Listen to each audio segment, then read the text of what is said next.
All righty. Welcome, everybody, to the last episode of the Carbines and Cantrips book club for Relics of the Fallen by Nick Nethery, who has been kind enough to join us here in, what is it, the bottom left, bottom right? He's down there. Nope. Yeah. He's down Howdy, there. gang. Yeah, we are finishing the book up. So this is going to be sections 7 through 9. Yeah, pretty sweet ending. Recap. Chapter 7 was section 7 was kind of like a brief for what they're about to go do, and then getting kind of pre-deployed in the area. Section 8 was pretty much the execution of the op, and then section 9 is basically kind of a lot of like the end of it, and I might be mixing the sections up here a little bit, but kind of the end of it, and then some of the after effects, after action, summary kind of thing, and then Dan going home and having a beer. That's very truncated. But yeah, we were just explaining to Jesse the ending because he didn't quite have time to finish it, but he got close. Understandable. We won't shame you for it, dude. I was literally reading it like up until like 4:00 because I didn't have time to do it this weekend. So I kept my hair like, okay, I got to put notes down so I can get this knocked out. Yeah, I had some family stuff come up, and it just didn't work out. Yeah, I didn't do anything yesterday. I was watching the Charlie Kirk ceremony or Memorial Day yesterday, so I didn't get anything done. But yeah, Nick, welcome on. Glad to have you. Thanks. It's always good to have an author come on of the story we're reading. Thanks for having me. Just managed to squeeze it in on the car ride up. I might have missed a few details, but I've also been working hard on American Saucer. So when we talk to Jason next week, he's not like, "Hey Tyler, where's that?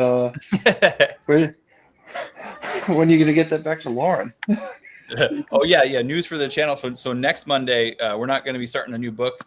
Jason Ansbach of Wargate and Galaxy's Edge and a whole bunch of other things is going to come on for a chat. So yeah, mark that on your calendars, everybody. Let me open up the chat. But yeah, to start off, the brief basically, Dan, after Ollie and Wormwood, they find all of these bugs in people's, coffee mugs, necklaces, watches, stuff like that. Waiter, there's a bug in my soup. Yeah, right. The next room is bugged. It is bugged. Everything's bugged, dude, not just the room. But yeah, dude, they go into Dan's like first actual brief for a mission, and Ollie kind of like lays everything out to everybody, like there was a huge breach, and we were kind of infiltrated or whatever. And then Rachel raises her hand and was like, it was me, like, and on Team C, I think. It was my necklace, and it's kind of sad because like her necklace was like really like she had this like story behind it, like how much that necklace meant to her. I felt really bad for Rachel, like aside from the fact that she felt like she might have betrayed her team, her company, like just the sentimental value of her necklace having to get destroyed to extract that bug was very sad. But yeah. Do you guys have any comments on that first opening as far as like the brief and stuff? Anything catch your attention? No, it's pretty good. It was well set up. It's really easy to go too long on a brief. It's really easy to say, "Hey, this is the plan. We're going to just go over it again and again," which any kind of actual mission is going to go very, very long. But it was nice and fast. Just gave us a good idea. Yeah, did a good job of like getting like the vibe of like an op board or like a mission brief without like endlessly like minutia, like, okay, that's the statement, here's the exact number of MREs, like everyone's gonna fucking carry. Yeah, get the lodging details, you get rental cars, stuff like that. Yeah, for me, I was I guess we never really got an answer to it. So like a question I have going forward to the next book is, how did they bug her necklace? Because that never really gets answered. And obviously it's a huge security risk. So I'm still like, man, how are they going to figure that out? And then like on top of that with Mad Mullah, like they literally watched him get his head chopped off. And then it turns out like when they go back to like the body, it's not him. So I don't know, is he like he's like just agent smithing like random people on the street? That's All the, and now you are a terrorist. Yeah. A death cult terrorist. Well, I guess that just a terrorist, I guess. Yeah. there's some minor distinction. Yeah. Nick, I gotta ask while we're on that subject. I tried. What language is that? Excellent question. It's not a real language. That explains. I ran that because like another guy we had on here, he was he put in the Temu or whatever it's called, and he like translated it. So I was like, oh, I'm gonna try and translate it this time, and I put it into Grok. Hilarious! It actually tried to translate it. A few of the lines, if you put them together, the words mean. Like there's one line that means what did it say? You're all rotting meat, I think, but like it's one word from a different language, you know, and it. But most of it's just you know, not gibberish, but I wanted to have them chanting something in a language that we didn't. I mean, whoever made these predates our civilization, so we wouldn't obviously understand any of it, right? Yeah. We wouldn't even have like a source or reference. Like there would be no Rosetta Stone to like be like, okay, here's something we can translate this into, and then into something we can just speak to normal people. I'm pretty sure the Rosetta Stone is a 4E artifact. Well, I don't know. Google was kind enough to tell me that one of the words was pajamas. So you know. Here, I'm gonna show. I got the Grok translation right here, dude. Let me maximize this. Maximize. Oh, there we go. You can zoom in. It says Auric Plima.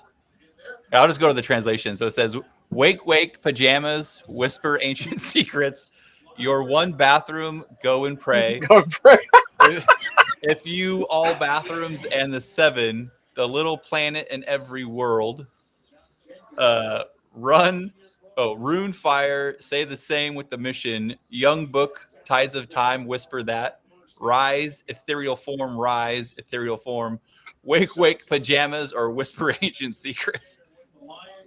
So, yeah. Clearly this is an ancient psalm warning of when you wake up in the middle of the night with diarrhea. Yeah. No, this is the ancient Cthulhu version of Sandra Boynton's wonderful book Pajama Time. Yeah. It's how the outer gods like put their young lesser outer gods to sleep. There you go. It's the great old ones version of everyone poops. Yeah. Yeah. Just God bless Grok for giving it a try. Slightly less old ones. Yeah, dude. I think the action in this section here, at least section 7, I guess, was like kind of off the chain, dude. Like the initial assault was really cool, but once they got back up, I didn't know it was gonna take. It's kind of like has like a horror vibe to it with these like. Well, one, the chanting was a really creepy. I think the one guy didn't have a jaw. Did the jaw get blown off, and he was still like coming out of his throat? Trying, yeah, dude. That's like some Event Horizon shit right there. Yeah. And Juan's reaction to it was kind of visceral. Like, to be honest, as a avid reader and a Cthulhu fan, like it was like, oh, hey, they're gonna get back up, and like. As the reader, I'm kind of desensitized to that because it was like, oh yeah, we're going zombie mode now.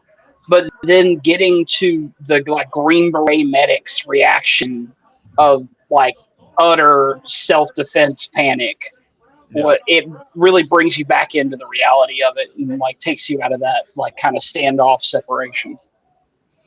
Yeah, it's where he was even almost like ready to swing on Dan when Dan came back around. Yeah. But yeah, I really like that undead because it's like a more like when his zombies are scary, but when like a headshot doesn't put him out of the fight, it's like okay, it's gonna be one of them things. Yeah, it's one of those things where it's like I feel like we had a discussion in this vein forever ago. It might have been with Observe and Report, but I feel like supernatural undead are far scarier than like a biological undead. Like, oh, if it's like the zombie virus, then like, oh, well, we can create a vaccine. Like we have an attainable way to defeat it. Or it's like, oh, it's a zombie curse. Yeah. Like, oh, how do you deal with that? Yeah, I mean, anything supernatural is going to be scarier than like the material world version of it. Especially like if it's supernatural, it implies there might be like a necromancer out there. So you don't want to be an undead slave. Yeah, like you don't want to be next. And it's one of those things like, oh, like what if you just can't put it down unless you like gank the controller?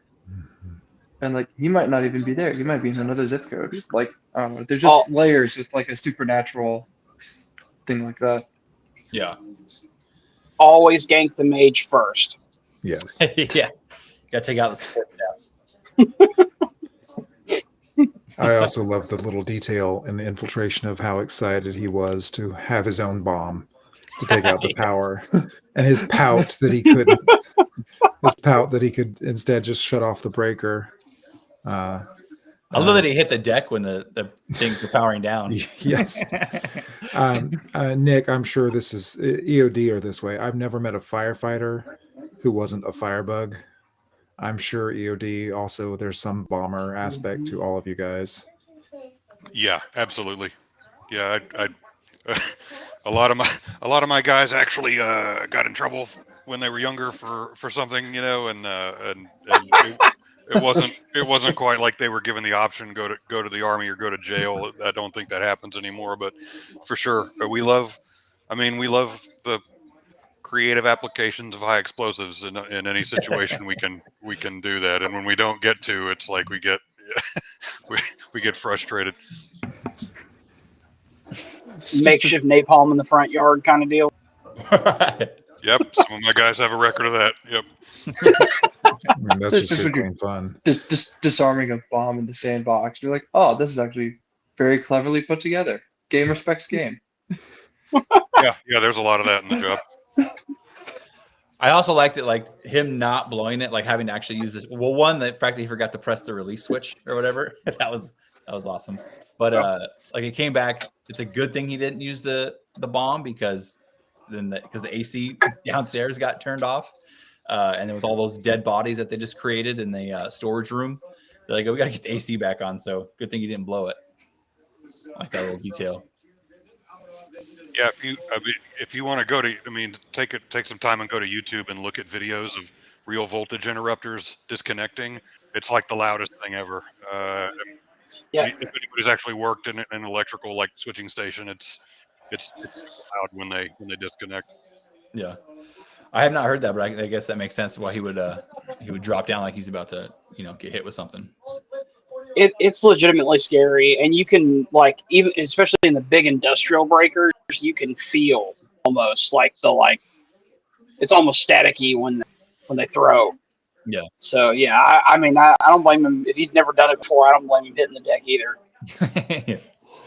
I gotta say too, what I liked about like the brief portion is that whole scene with Rachel when she is basically like, I understand if you guys don't want me to be in this team because I don't want to go on an op and then have any distrust between us, and then obviously they kind of asked her some questions to suss it out, and then Duncan's like, okay, nut up or shut up, like either you got a problem with it or you don't, and nobody has a problem. They want to stick together, so it kind of like builds a really strong sense of like camaraderie and a tight team, and then they go into this hostile situation, which I feel kind of raises the emotional stakes between them now that we know like they have this loyalty towards each other. So when Duncan gets hit in the neck and you see like how Juan is there like basically shielding him, like putting his body in between Duncan and what he thinks essentially is a undead death cultist.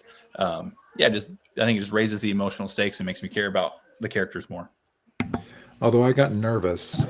It was obviously written before the most recent news item, but it was multiple times mentioned that he's armed with a P320. And yeah. I was just like, oh, not that SIG. Bad SIG. Nope. Not that dangerous. Is that the one that I see on YouTube where people are like just holding it and just fires on its own? That's the one where, like, if you want to, like, it killed an airman recently and got discontinued. But it's the one where for a while there on YouTube they've just like show you just throw it, like just throw it on the ground and it goes kablam. Oh, it's been an issue for a while. Yeah, but it made it made me twitch whenever I see the SIG. Yeah, it would have been hilarious if somebody would have had an accidental discharge. But I'm sure the book was written well before that was. It's also not the kind of humor we're going for in the book. But yeah, they have a repeatable issue with certain models where if there is any pressure to the trigger virtually at all, and the slide is jostled in any way, shape, or form, it fires.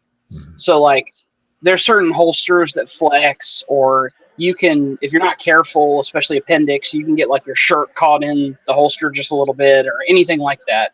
If there's any of the tiniest pressure, nowhere near the wall, nowhere near breaking the trigger, but if there's any of the tiniest pressure at all, it will, with a little jostle, bang.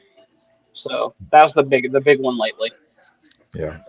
I mean, it really disappointed me because I shot it the last couple of years in the Army, and I thought it was a great weapon. I'm not a great pistol guy, but the first time I fired it, I shot expert with it. So it just breaks my heart because I thought it was a great weapon until this started coming out. Well, the trouble is, it's a beautiful weapon. Yeah, it's great for competition shooting, but probably for your average Joe Schmo who hasn't maybe had a lot of training on it, is probably not the ideal weapon for, day-to-day use for guard. The manual says don't leave it loaded. If you can't leave it loaded, it's not for concealed carry. It's not for even duty, in my opinion.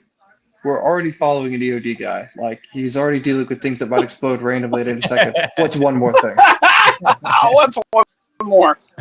And the M17, whatever. The M9 was great as long as you didn't use it to pound tent pegs and clean it with like toothpicks and shit like a dumbass. Well, that's all I used it for. and the barrel wasn't shot out from the first 85 other people it was issued to. Yeah, it's just like, oh wow, there's no grooves of any kind. It is a smoothbore pistol. Yeah, it's a smoothbore pistol.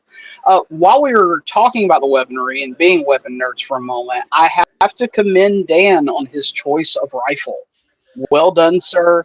The pick. The G3 was. I respect it, especially the PTR version, because I was a PTR owner myself. So that is my personal rifle that I have. It's in my gun safe in the other room. I love that weapon. Fantastic. I just want to throw out, while we're talking about the guns, I wasn't here for the 4.56 discussion. I love the choice of the silenced M4. There's just something old school cool about that. Like, kind of the vibe I get from Duncan and Ollie, like they're those old school operators, like back when they, like, oh, here I'm Special Forces. I'm going to get smoked by some guy that looks like he's my kid's math teacher. Like, like that kind of vibe. Oh, what a way to go. I liked Sarah rocking the massive unmodified barrel. Like, I like all the details you put on the weapons, but I like the tiny, Marine. One, she's EOD, so she's all kitted out and all the AOD stuff, and she's got this massive sniper rifle. Love it. Those are great weapons. I've never held one. I can imagine they're heavy. They are 28 pounds. I want to say ridiculous. Yeah, I've only seen great, them at shows. The way that she fires it reflects the way that, I mean, it's issued to us. We're not snipers, in our field.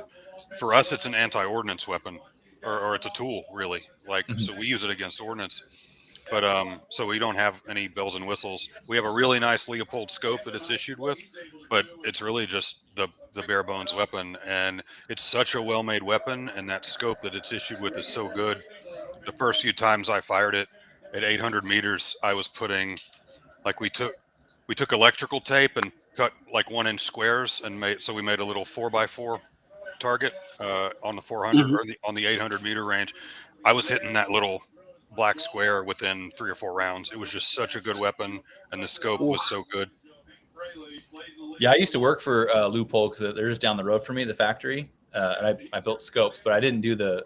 There's like a separate line for like the military grade ones, which looks really cool, but I didn't get to touch those ones. But cool company and cool scopes. Well, that's the appeal of mill sci-fi, right? Like it's a bunch of guys. A lot of times it's guys saying this is something that I wish I could have done. Like this is the cool stuff I wish I could have done when I was in it. And also there is the what if I didn't have a budget and what if I got to play with all the coolest toys? Like there is a element of wish fulfillment there. For sure. Hence them busting out Pig. When they pulled the M60 out, I was like, hey, like, we're just getting all the good stuff today, man. Old school cool. Right there. Yeah. I love Is that it. what they used to make the auto like turret? Was that Yeah. Was that the Pig? Yeah. Yeah, I'm not as well versed in firearms as everyone else. I wish I was.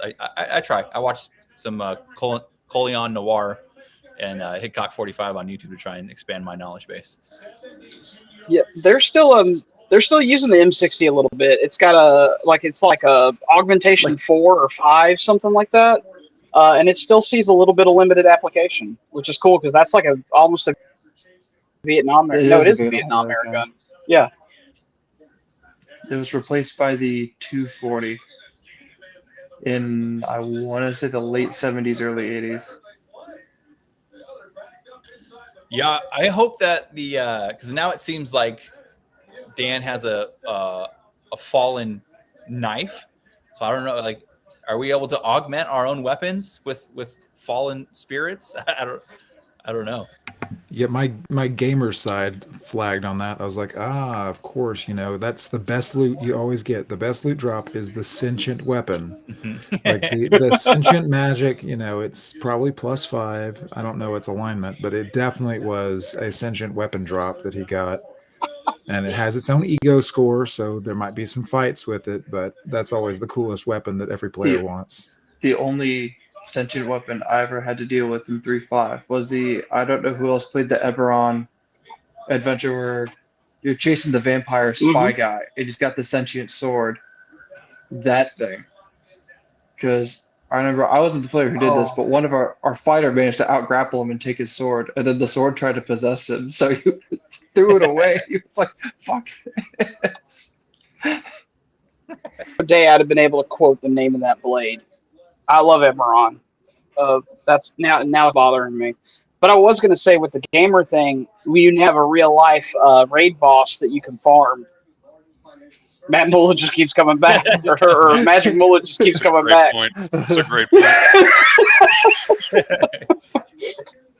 He's like invaded by an enemy spirit. It's like the thing in the Dr. Fate helmet, Nabu. It's like, I put on the magic headscarf and now I am Aberqua or whatever his name is. You'll have a good magic headscarf, dude. I'm so curious about the other, because when he touches the relic and he goes into the vision, and he's like, it's like he's in one talking to another one, and he's talking to other ones, and he's like, that one was I can't remember, like a school teacher, and that one was or whatever. I mean, it sounded like they had lived like human lives. So I'm like, are there like human souls inside these things? I don't know. I'm very curious to see where you take it. Where did, if you don't mind me asking, where did you kind of come up with this idea for these items? Because they're kind of off the wall.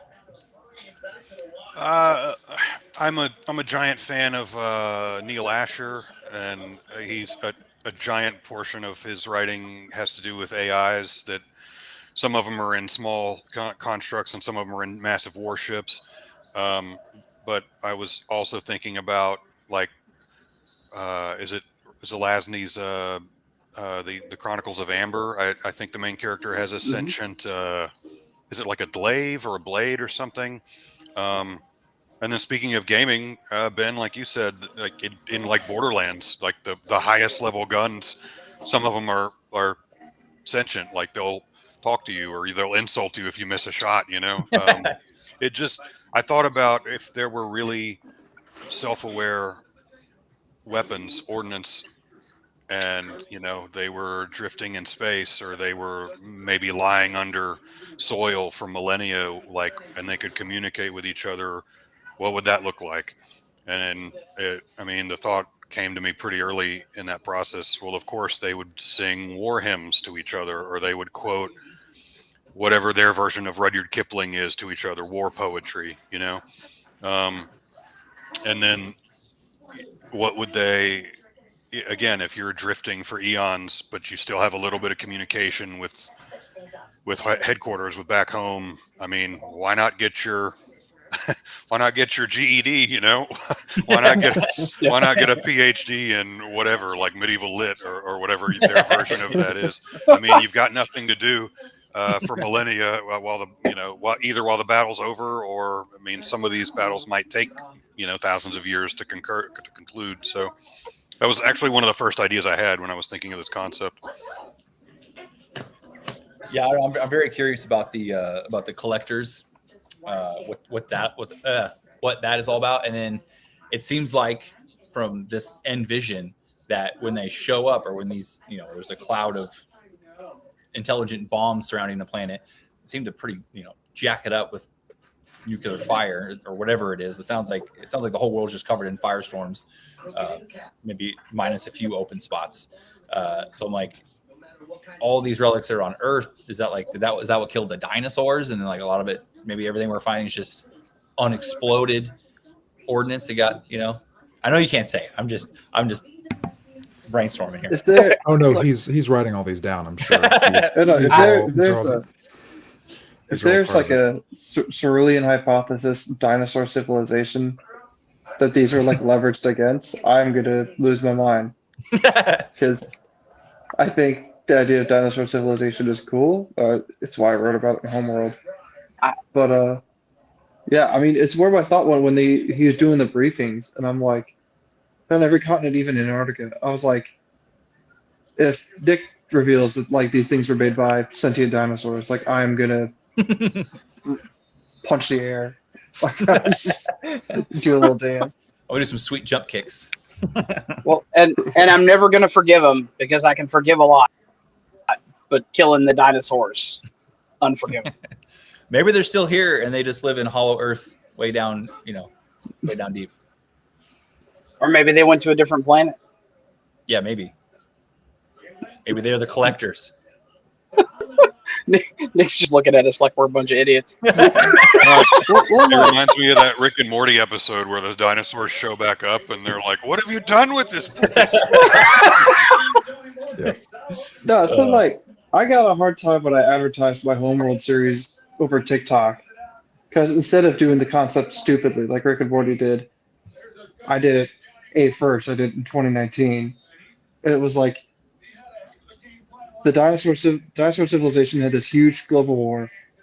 The losers left and weren't wiped out by a disaster that I forget what eventually killed everyone else, but losers went off to deep space, joined like a bunch of other alien civilizations. Essentially, Mass Effect happened out in space. Then they kind of turned into like a Battlestar Galactica thing where they're looking for Earth, but Earth is a myth. And then like the last kind of survivors of those people find Earth in like the modern era. And they're like, hey, this is our planet too, but also we're kind of in a rough spot.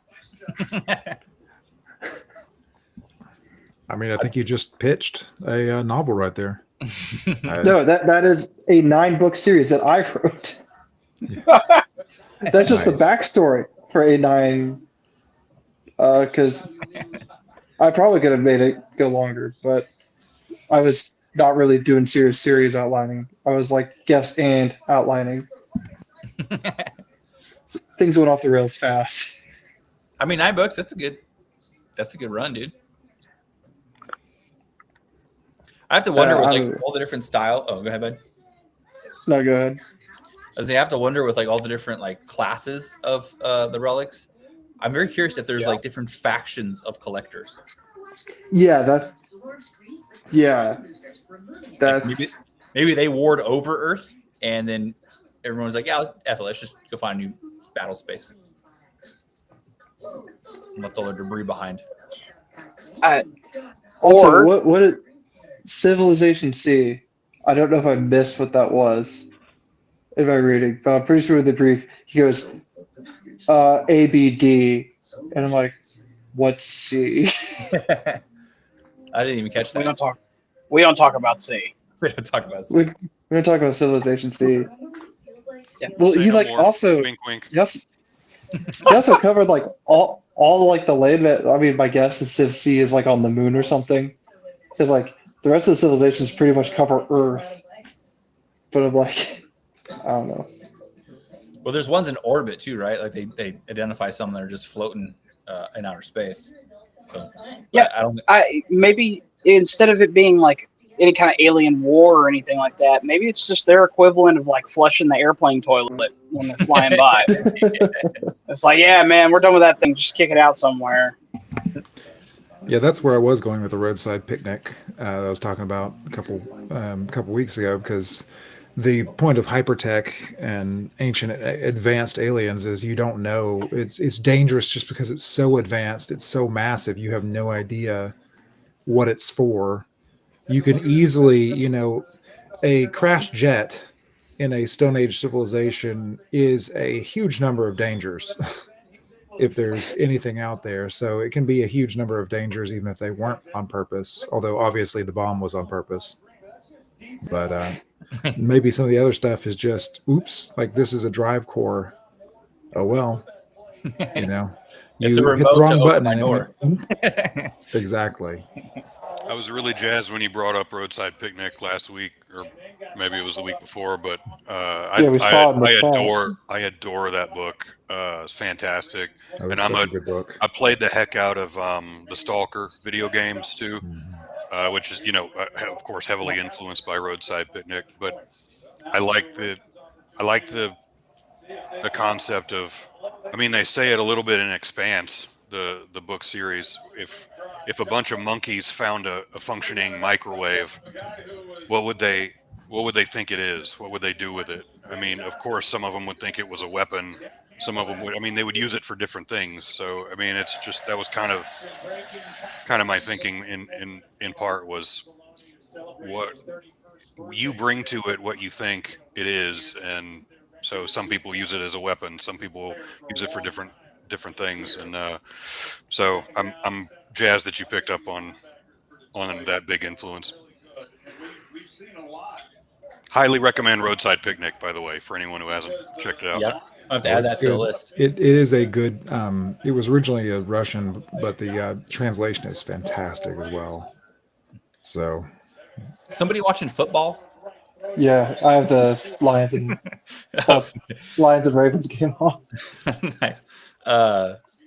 Yeah, kind of on the flip side, or not. I don't know if it's the flip side, but that reminds me of let's talk about the tech. People always say that like aliens can't crash, or like because they think they're so advanced. Like, well, why would they crash if they're so advanced? How are they just crashing all over Earth? I'm like, dude, what are you talking about? It's probably super dangerous to travel interstellar. Even if you have the technology to do it, doesn't mean that you magically never have a mishap. Like, how long have we been flying airplanes? Airplanes still crash. Like, it's accidents happen. Like pilot error or like operator error is a thing. Yeah. Like 90% of airplane accidents or nautical accidents are because of like some oversight, or so like you thought you had information, you thought you had perfect information in your situation, but you didn't. Yeah. And like a domino effect, and your whole ship is dead.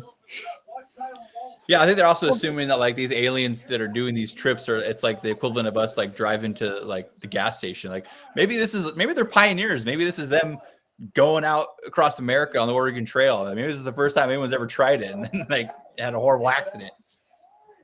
Well, not just that. Like, we consider ourselves to be a sentient / sapient species, right? Like we make stuff and we do things, but we do all kinds of stupid crap.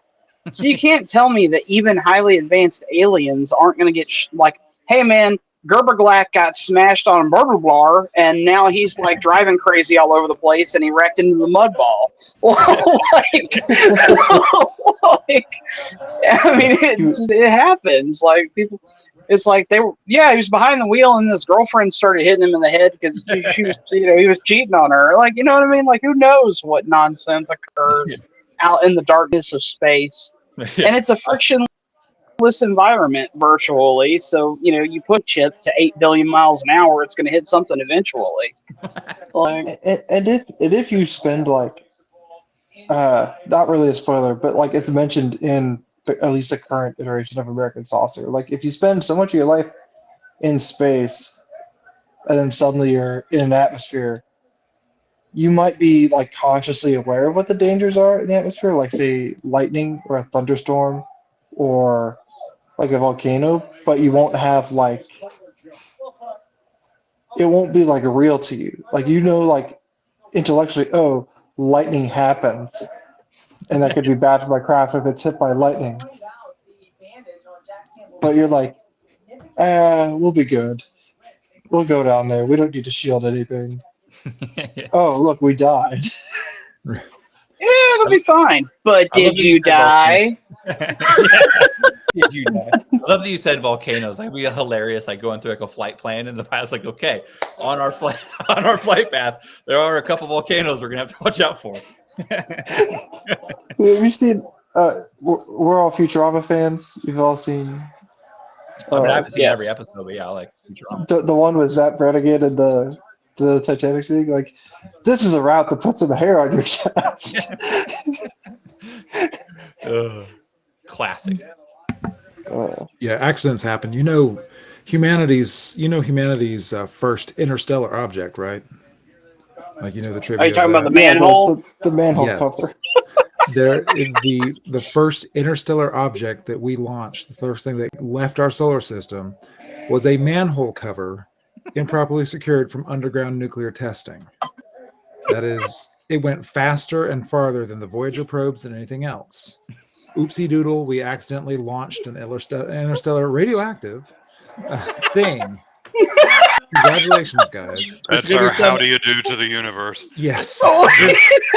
There's literally an alien version of Relics of the Fallen with a radioactive manhole.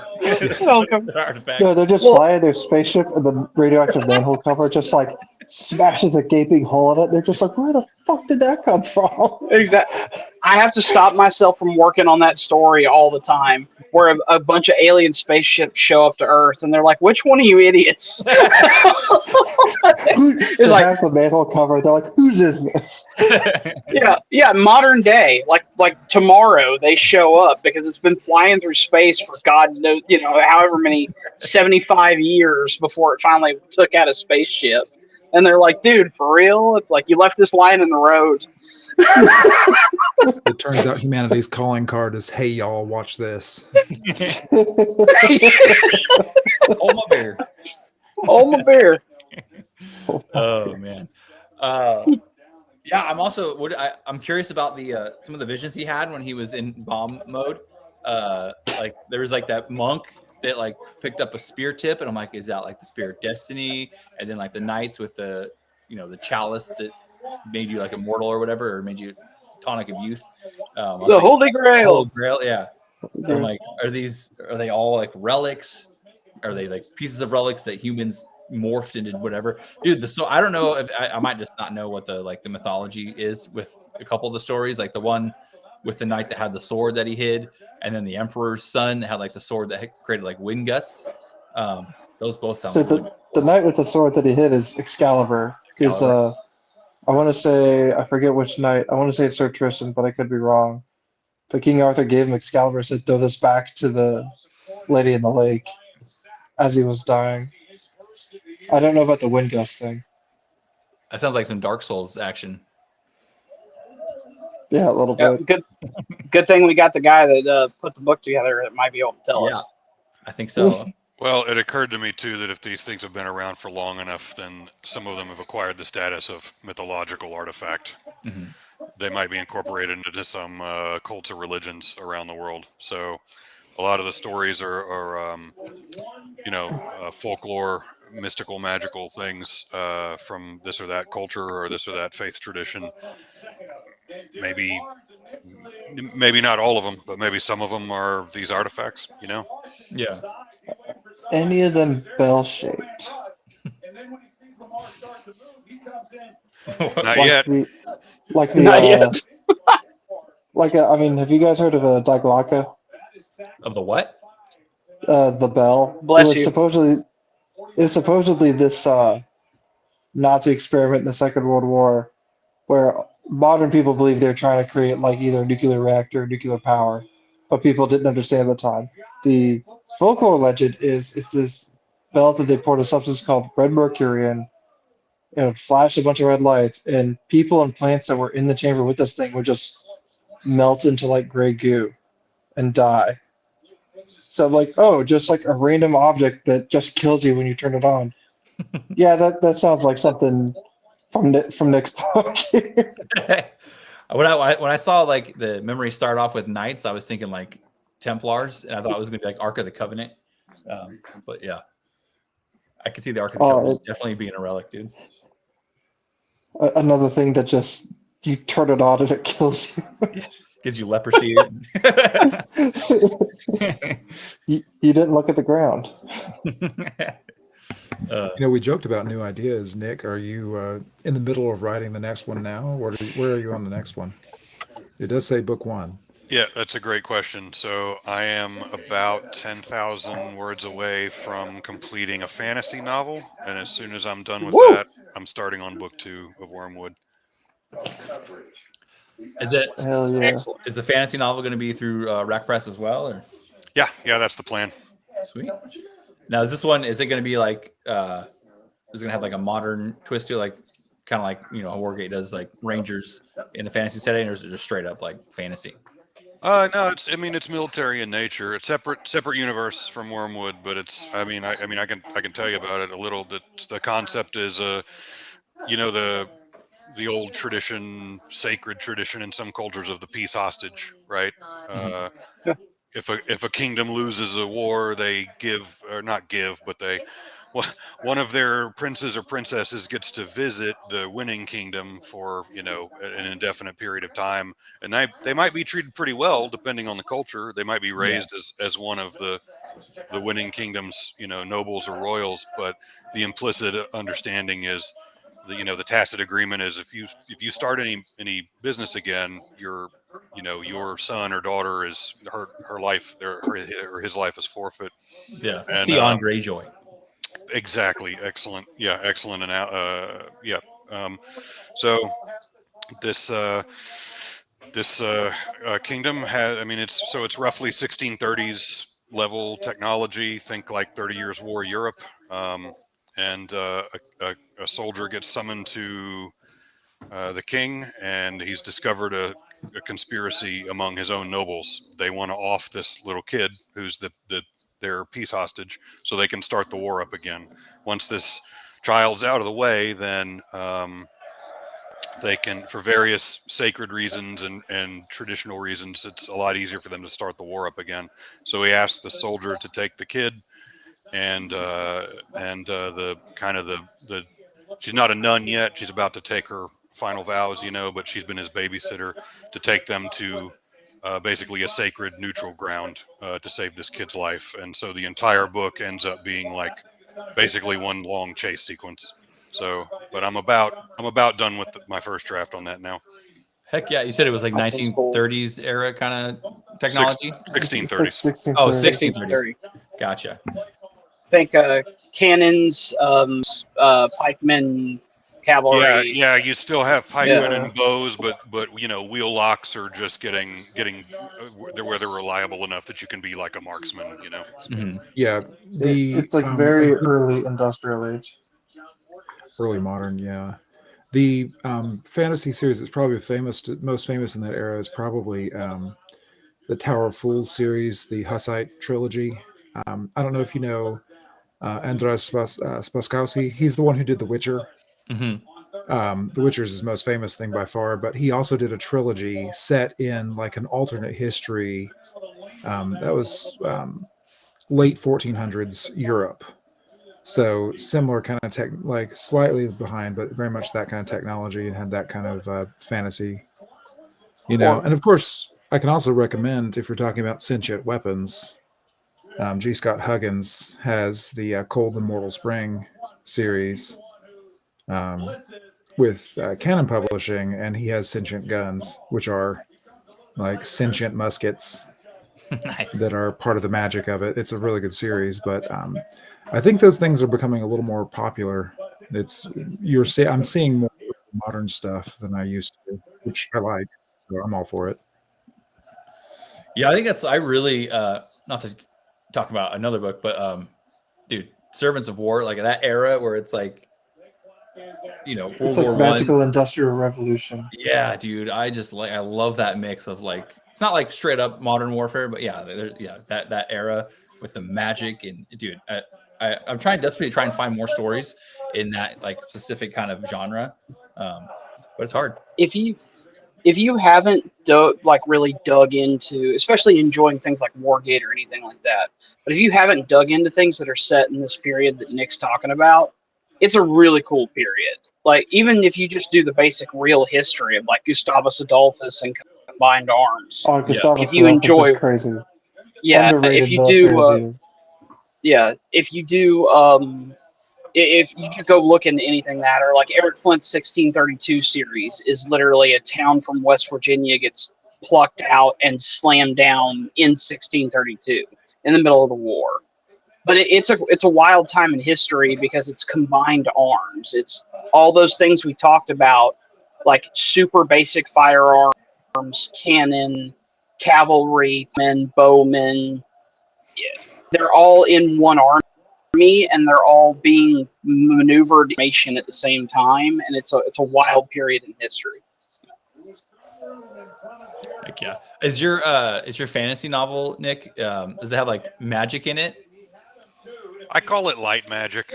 Yeah. There's not wizards blasting fireballs and stuff around, but there is light magic. It's kind of passive, and not something that people use all the time every day. It's more like just part of the world, like runes and sigils, not necessarily like lightning bolt, not like that.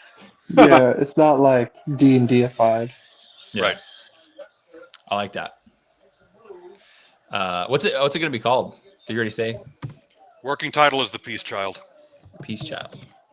I'll write that down. All right. Yeah. Well, let's see here.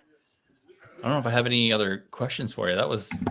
I really liked your ending, man. I think that was a great way to wrap things up. That whole like final, like the whole warehouse scene, the planning going up to it, like how he kind of described his ritual, like how he feels before, like he needs to get his mind in a certain ritual, otherwise he'll get either like really nervous or he'll get really nasty with his family, and then how he kind of switches once he's actually going through the process. I liked getting to see like how someone's mind might operate when that's their livelihood, like how they make their living. Yeah, I'd like to say I was creative in that aspect, but that was totally that's my personal routine before I deploy. Mm-hmm. That's how we do as a family. That's how that we spend our last couple of days before I go out on a pump. And then also when they're actually getting ready to go do God's will, like how he kind of centers himself, and then he doesn't think about anything else anymore. Every time I would roll outside the wire, I would if you're praying while you're outside the wire, or if you're thinking about your family, you're not going to be as effective. So you just kind of you say, all right, I'll see you when I get back. And if I, hopefully I get back. And if not, whatever. Yeah. Yeah, that's gotta be like super hard for like, in the book, like for Kat and the kids and stuff, just like he can't call them, like the phones go in the Faraday bag and that's it until either you complete the mission and come back or you don't come back. Or you don't. That's gotta be brutal. I think it's super brutal for the families. And that's why I was interested in showing a little bit more family life than you see in some of these military, not even SF, just military thrillers in general. I mean, you don't see a lot of the families sometimes, but it's just a nightmare for them back here at home. And they're really in some ways stronger than any of us, Yeah. So to kind of pay a little bit of homage to my own family, who I put through so much worry when I was out on mission. Yeah, I liked your ending there. I liked the level of resolution. It's good to not resolve everything, and whenever you do end the series, I would certainly hope not everything is resolved, but it is good to have. You don't want a novel, especially a novel that's going to be a year between releases. Like, you don't want a novel to be left on a cliffhanger either. That seems like a rough thing for the reader. So I thought it was about the right level of ambiguous. There's still questions, there's still interest, but it's not leaving on a cliffhanger is kind of mean for something that's left that long. So I like the balance there. Yeah, How many are you planning on making of these? I have ideas for 5 or 6. I've only outlined the next 2 in depth. Yeah, I got real nervous around him not telling Ollie about the knife. Although I think the knife's super cool that he has a sentient knife now, but I don't know, the fact that he lied to him about it makes me like nervous for what's going to come. Especially the fact that it's not whatever's going on with his knife, it's not getting picked up by the detectors like a regular artifact would. So yeah, I want to check out the next story. It hooks me up or hooks me in to want to get the next one. Well done. Good. Yeah, let's see here. I really like. I mean, we didn't get to see a ton of Sarah, I guess, in the earlier in the book, but like that last section there, I really like Sarah as a character and the kind of quick connection that her and Dan kind of seemed to make, which didn't seem forced. Like it seemed like a legit, organic friendship, which I'm sure them both being EODs probably made it pretty easy. Yeah, in my experience, good. I mean, it doesn't work all the time, but I mean, if you're both good at your job, and especially, so she's his P2, right? She's his team member. He's the team leader. A good P2 is almost more important than a good team leader, and she knows what she's doing. She folds right in and kind of squares him away like a good first sergeant would a new commander, And that's again, like with all of these guys, she's based on someone I served with. So I really like the idea of really hyper competent soldiers who can fold in new people really quickly. Because if you have a good unit with a good it sounds lame to say, everyone's like a family, but that's kind of what it is. I mean, if everybody is already really tightly integrated, you can onboard new people pretty quickly, and there's not that feeling like an outsider for a long time like you have in some units, at least not in my experience. Yeah, what do you think is what causes some units to not mesh well? Because I feel like I only had one unit. I did just one tour and got out, but you spend so much time. Not that I was friends with everybody in the command, but at least the other air crew, for the most part, we're pretty tight. We spend so much time together. So yeah, I wonder what do you think kind of causes some units not to be so cohesive? I was lucky enough to be on a couple of small teams that and I'm not an operator. I never was a door kicker or anything, but I supported them. And in my experience, it's everybody understands the vision for the organization. Everybody understands what end state you're headed toward, and nobody's there for. Everybody has volunteered on 2 or 3 different levels at this point. Mm-hmm. You didn't just enlist, you didn't just commission, you also volunteered to be in whatever your specialty is, and you then also volunteered and assessed to be in this special mission support unit. That's something about that just winnows out those people that can't get along with people. Yeah. And I think even in those units, you do have some guys who they're introverts. They prefer to do their own thing, but they're also easy to work with because they have to be at that level and they understand. Also, a lot of these guys are making a ton of money, I mean, yeah. Hazard pay and stuff. I mean, you're retired, right? A lot of these guys are retired, so they're on full pension, and a lot of them are on big disability. But then you're also, I mean, if you're getting like GS-15 pay, that's bananas money you're making. So you can afford to put up with a little bit of nonsense and just shut up and color. Yeah. Yeah. Good stuff. Have you been a contractor outside of the military? No, but my last 2 teams, we had contractors as a big part of the unit, and they were all a couple guys hadn't fully retired, a couple of guys got med retired, but still they were like top of the top trained guys when they were in, and a lot of the guys had literally written manuals on some of the procedures we did when they were active duty. So I loved serving on those teams. I really like being in really small units away from the flagpole. That's just where I was happiest. Yeah. I loved all the units I was in. There's something for real small units of highly trained professionals that can operate pretty autonomously. I loved that. Yeah, I can imagine. Yeah, I think I don't know if I got anything else, man. I really enjoyed your book. Yeah, it was a fun read. Thank you. I enjoyed writing it. Yeah, I don't think I read like an EOD style book before, and like the twist or like the supernatural that you put into it was really cool.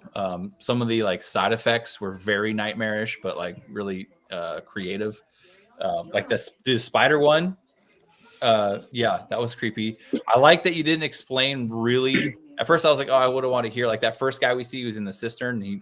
I'm assuming he's making like a poop puppet. We don't really see what he's doing, but like they're like, is that what I think it is? And he's like, yeah, that's what it is. So I just assumed he was like making a puppet out of his turds, but I don't know. He sounded like he was insane and violent. But we don't really like. You didn't really like describe him too clearly. So like this like mystery of the unknown. So I like that one. The spider guy was terrifying.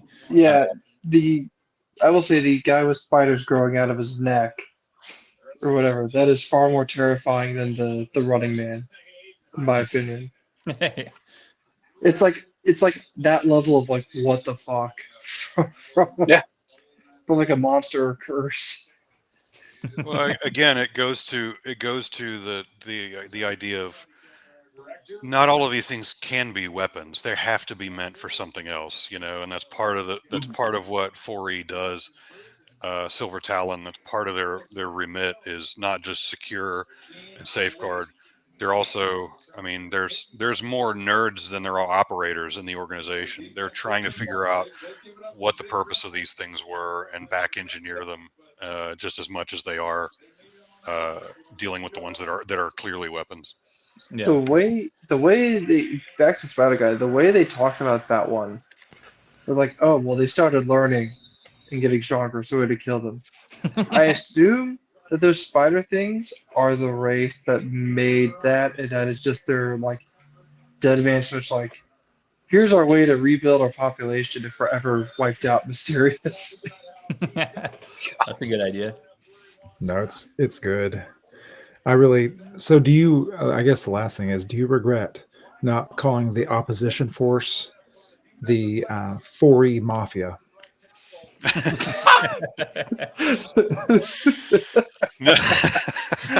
that would have been great. Maybe next book. I mean, yeah, you only book. Somebody's got to make the crack at least. Yeah. Nice. Well, Mallory in the chat. Hi, all. This has been a fantastic show. I've enjoyed and laughed through the whole thing. Well, thank you, Mallory. Good to see you, Mallory. Yeah, dude, Nick, thanks for coming on. I liked your book. I had fun reading it. Glad you had fun writing it. Thank you all. Thank you for having me on this last one. I appreciate it. Yeah, I can't wait for your second one to come out. I'm definitely gonna want to check that out. Me too. Yeah. And yeah, I'm gonna have to keep an eye out for your fantasy one too, because like I was saying in the chat earlier, I haven't really read enough fantasy lately, so I'm gonna have to remedy that. But yeah, guys, anything else anybody else wants to say? Any last thoughts? I think you discovered a really cool niche. The combination of like this SCP bomb tech thing going on is a cool, unique twist. Reminds me of like episode 4 Star Wars in a lot of the really good ways. You do a lot of setup you bring characters in later in the story that we know are important later, that are really cool characters. And yeah, I'm excited to see the next one. Yeah, I can't wait for book 2. It's definitely going on the TBR. I'll have to follow you on Amazon or something. Make sure I get a notification. Yep. Or I mean, I'm in Rack's Discord. I'm sure I'll see when it drops. Yeah, you'll hear about it, but I appreciate it. This has been a hoot, man. Listening to you guys talk about it, it's also given me a couple of ideas. So thank you. We shape the future. Yep. If AJ and Bunny turn into Cronenberg monsters, I'm gonna do a fist pump. For sure. He goes to the other side, and they just like crawl over to him. All right, guys. Well, I'll see you next Monday for Jason Ant's back, who will be joining us a chit chat about who knows what. Yeah, I'm gonna finish a manuscript, so I don't have some pointed questions next week. Yeah, he's gonna be interviewing you. He's gonna be interrogating you, dude. And next week, Tyler's going to get chewed out live on stream. Awesome. All right, guys. I'll see you next week. All right, thanks, See ya. Bruce. Yeah, thank you, Nick. See See ya. you guys. Thank you all. guys.